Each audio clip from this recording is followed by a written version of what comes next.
Well, my name's Doug Dalrymple. I'm living in Brooklyn, New York.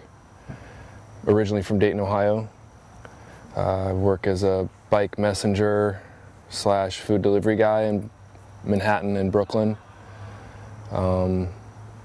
Pretty much been riding bikes just about my whole life. And I've done cross-country bike tours before by myself, and this would be the first time I've done it with a group of people. Yeah, I grew up in Ohio, and I started a bike trip from Dayton, Ohio to the West Coast, and I did that by myself. It took me about 2 months to get to the coast, and then I spent another 2 months just kind of hanging out on the beach before I went back home. Well, I was already thinking about doing a bike trip on my own, even bigger one than what I'd done before.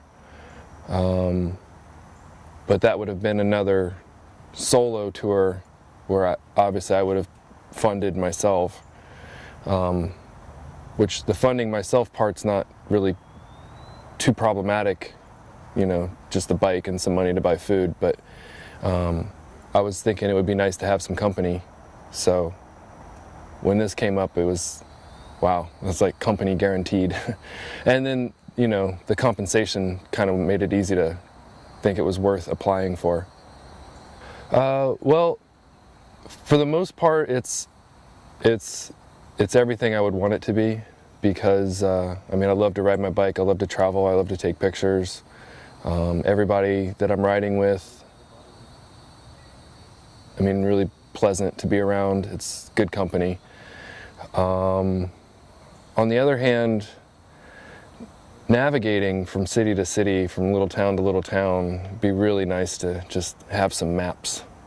I personally like maps a lot, so not having a map kind of takes away the whole aspect of travel, you know? Like, I see that I'm going past fields and intersections and buildings, but on a map, you can kind of visualize, well, I started way over here and, oh wow, I ended up here.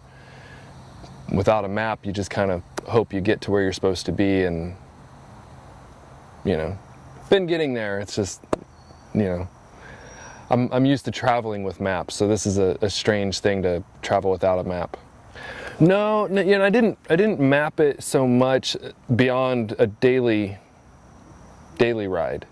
I mean, I had a general idea of head west, so then I would look at the map and figure about how far I would want to go for the day, and kind of gauge which city or town I would shoot for, and then just figure out what roads to take to get there.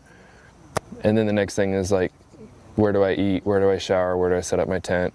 But in the morning, priority is where do I go? So you look at the map, figure about how far do you want to go, you know, figure out which way it is. One of the things I've told people when I tell them that I rode my bike across the country is that I never drew a line on a map. I just had maps and just figured out where to go from wherever I was. I mean, not so much. Well, my bike right now doesn't have the panniers and bags and stuff on. I have panniers on the back and a front bag with my camera and stuff. All that's in my tent right now. Not everybody's riding with gear loaded on their bike, so I'm kind of one of the few that's carrying gear. I mean, we have the truck, so most people are just carrying their equipment in the truck. Kind of slows me down a bit when a lot of other people are on really nice fancy bikes and stuff, so I don't feel like I'm a really fast rider, but I feel like I'm a little slowed down by just the weight of my bike when everybody else is on really nice fast bikes and stuff. So I asked to do the north when this thing came up, because they said that